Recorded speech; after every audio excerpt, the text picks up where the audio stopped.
और इसीलिए मैं आज आपके पास आया हूं आपसे कहने के लिए कि नया भारत, ये नया भारत, बहन और भाइयों, ये नया भारत केवल बोलता ही नहीं है, करके दिखाता भी है, करके दिखाता है। भारतीय जनता पार्टी ने कहा था ना कि रामलला हम आएंगे, मंदिर वही बनाएंगे। तब समाजवादी पार्टी के लोग राम भक्तों पर गोलियां चलाते थे ना, बोलते थे ना कि परिंदा भी पर नहीं मार सकता। इनके समय में अयोध्या में आतंकी हमला हुआ था ना, एक तरफ राम भक्तों पर गोली चलाएंगे और दूसरी तरफ आतंकवादियों के मुकदमों को वापस लेंगे। ये समाजवादी पार्टी का चरित्र है। कांग्रेस ने देश की सुरक्षा के साथ खिलवाड़ किया, समाजवादी पार्टी ने प्रदेश की जनता जनार्दन की सुरक्षा के साथ खिलवाड़ किया। ये दोनों एक ही थैले के चट्टे बट्टे हैं और इसीलिए हमेशा मिलकर के फिर जोर आजमाइश करना चाहते हैं। बहन और भाइयों, मैं आपसे कहना चाहूंगा, वह सौगंध याद रखना कि सौगंध राम की खाते हैं, यही खाते थे ना कि माफिया और अपराधी के लिए प्रदेश की धरती पर कोई जगह नहीं होनी चाहिए, कोई जगह नहीं होनी चाहिए। आज माफिया और अपराधियों को उनकी जगह ठीक बता दिया गया है। मुख्यमंत्री, पूर्व गवर्नर दिवंगत होते हैं, समाजवादी पार्टी उनके प्रति संवेदना व्यक्त नहीं करती है। मुलायम सिंह जी की मृत्यु हुई थी, मैं स्वयं गया था, मेरे प्रदेश अध्यक्ष मेरे साथ गए थे, प्रधानमंत्री जी ने संवेदना व्यक्त की थी।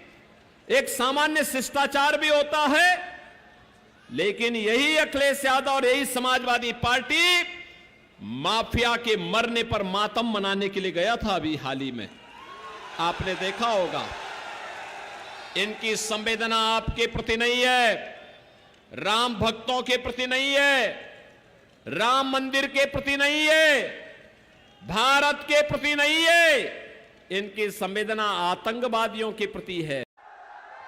योगी जी को जय श्री राम, जय श्री राम, जय श्री राम। योगी जी को जय श्री राम, जय श्री राम। योगी जी को जय श्री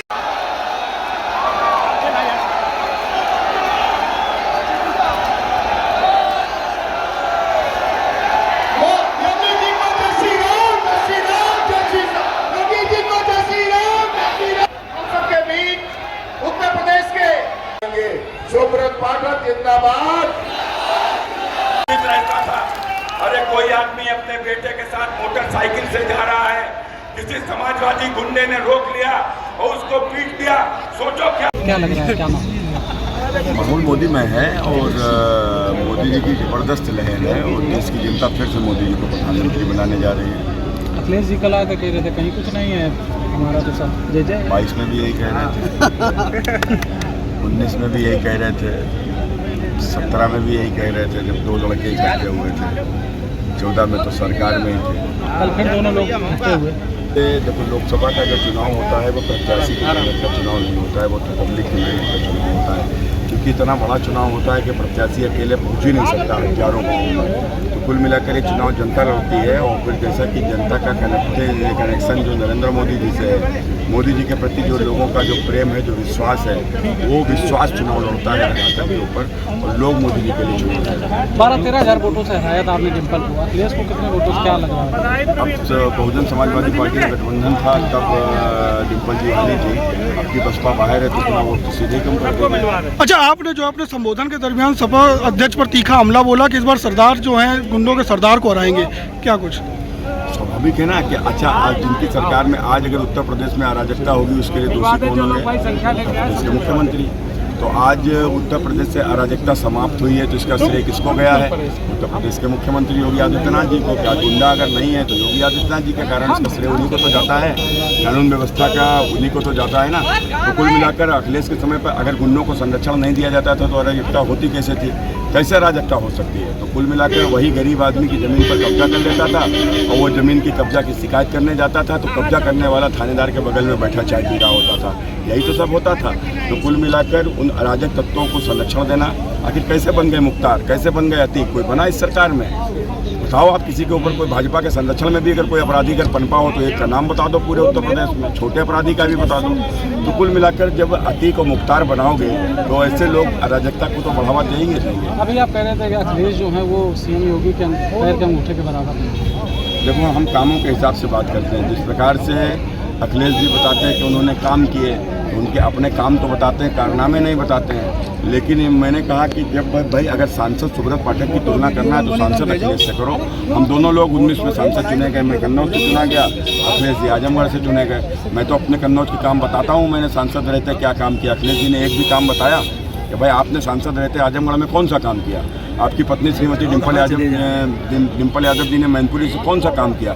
अरे मुख्यमंत्री बन के कुछ चंद काम यदि आपने कर दिए तो हमने कहा तो फिर मुख्यमंत्री से तुलना सांसद सुब्रत पाठक की थोड़ी ना हो सकती। मुख्यमंत्री से तुलना करनी है तो मुख्यमंत्री हमारे महाराज जी से करो। तुमने मुख्तार पैदा किया, तुमने अतीक पैदा किया, बाबा ने दोनों को उल्टा टांग दिया। तो कुल मिलाकर महाराज जी ने के शासन में अभी गरीब शोषित वंचितों को उनकी योजनाओं का लाभ मिला है। धरातल के ऊपर कानून व्यवस्था मजबूत हुई है। बाहर से इन्वेस्टमेंट उत्तर प्रदेश में आ रहा है। उत्तर प्रदेश तेजी से विकास के पथ पर आगे बढ़ रहा है। इन्हीं सब चीज़ों को देखते हुए जो देश भर में जो योगी आदित्यनाथ जी की लोकप्रियता है उन सबके सामने अखिलेश यादव उनके अंगूठे के बराबर भी नहीं है। तो मैंने कौन सी गलत बात की? जीत के लिए स्वस्थ है बिल्कुल। मैंने कहा ना कि जनता देश के प्रधानमंत्री मोदी जी को फिर से चुनने जा रही है।